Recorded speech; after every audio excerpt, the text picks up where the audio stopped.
नमस्कार विद्यार्थियों एवं सम्मानित साथियों। आज हम अमेरिकी पत्रकारिता के इतिहास में एक उस क्लासिक लेख की बात करेंगे जो पहली बार पीपुल्स होम जर्नल के संपादकीय में छपा था। रीडर डाइजेस्ट में इसका कई बार संक्षिप्त रूपांतरण प्रकाशित हुआ। लेख का नाम फादर फॉरगेट्स है। उन छोटे लेखों में से यह एक लेख है जो गहन अनुभूति के किसी क्षण में लिखे जाते हैं और जो पाठकों के दिलों को छू जाते हैं। लेख के लेखक डब्ल्यू लिविंगस्टन लॉर्नेड हैं और उनका ये लेख कई पत्रिकाओं और अखबारों में छप चुका है, जिसे हम डेल कार्नेगी की विश्व प्रसिद्ध पुस्तक how to win friends and influence people से ले रहे हैं। आपको जानकर अचंभा होगा कि यह पुस्तक पहली बार 1936 में प्रकाशित हुई और इसकी 3 करोड़ से ज़्यादा प्रतियां बिक चुकी हैं। लेख का नाम फादर फॉरगेट्स अर्थात हर पिता यह याद रखे। सुनो बेटे, मैं तुमसे कुछ कहना चाहता हूं। तुम गहरी नींद में सो रहे हो।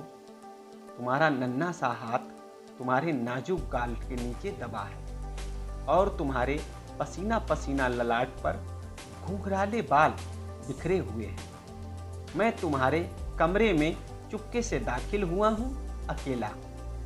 अभी कुछ मिनट पहले जब मैं लाइब्रेरी में अखबार पढ़ रहा था तो मुझे बहुत पश्चाताप हुआ। इसीलिए तो आधी रात को मैं तुम्हारे पास खड़ा हूं, किसी अपराधी की तरह। जिन बातों के बारे में मैं सोच रहा था वे ये हैं बेटे। मैं आज तुम पर बहुत नाराज हुआ।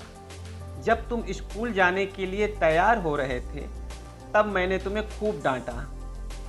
तुमने टॉवेल के बजाय पर्दे से हाथ पोंछ लिए थे। तुम्हारे जूते गंदे थे। इस बात पर भी मैंने तुम्हें कोसा। तुमने फर्श पर इधर उधर चीजें फेंक रखी थी। इस पर मैंने तुम्हें भला बुरा कहा।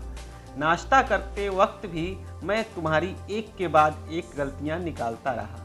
तुमने डाइनिंग टेबल पर खाना बिखरा दिया था। खाते समय तुम्हारे मुंह से चपड़ चपड़ की आवाज आ रही थी। मेज पर तुमने कोहनियां भी टिका रखी थी।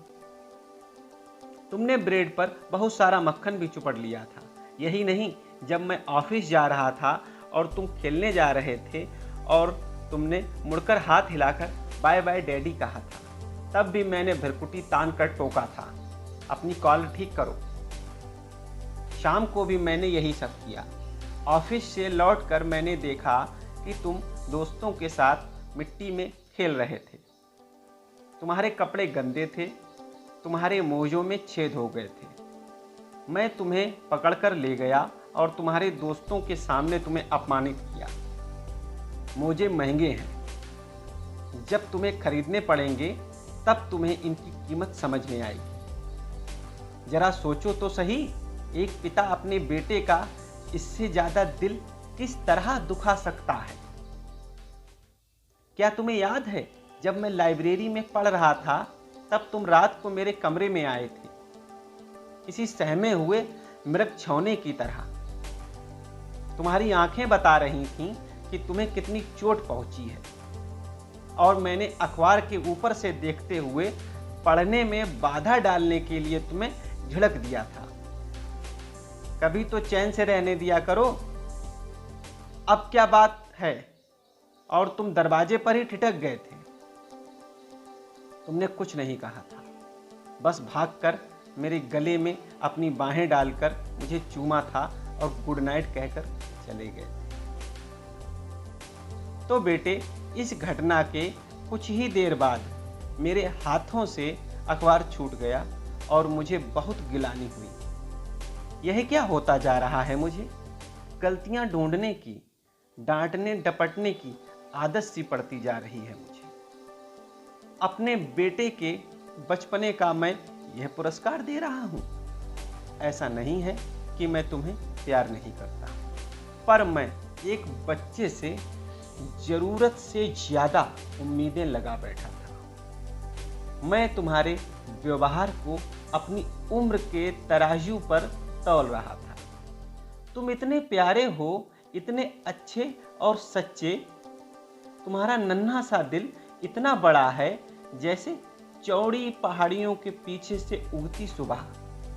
तुम्हारा बड़प्पन इसी बात से नजर आता है कि दिन भर डांटते रहने वाले पापा को भी तुम रात को गुड नाइट किस देने आए। आज की रात और कुछ भी महत्वपूर्ण नहीं है बेटे। मैं अंधेरे में तुम्हारे सिरहाने आया हूं और मैं यहां पर घुटने टिकाए बैठा हूं, शर्मिंदा। यह एक कमजोर पश्चाताप है। मैं जानता हूं कि अगर मैं तुम्हें जगाकर यह सब कहूंगा तो शायद तुम नहीं समझ पाओगे, पर कल से मैं सचमुच तुम्हारा प्यारा पापा बनकर दिखाऊंगा। मैं तुम्हारे साथ खेलूंगा, तुम्हारी मजेदार बातें मन लगाकर सुनूंगा, तुम्हारे साथ खुलकर हंसूंगा और तुम्हारी तकलीफों को बांटूंगा। मैं बार बार किसी मंत्र की तरह यह कहना सीखूंगा, वह तो अभी बच्चा है, छोटा सा बच्चा।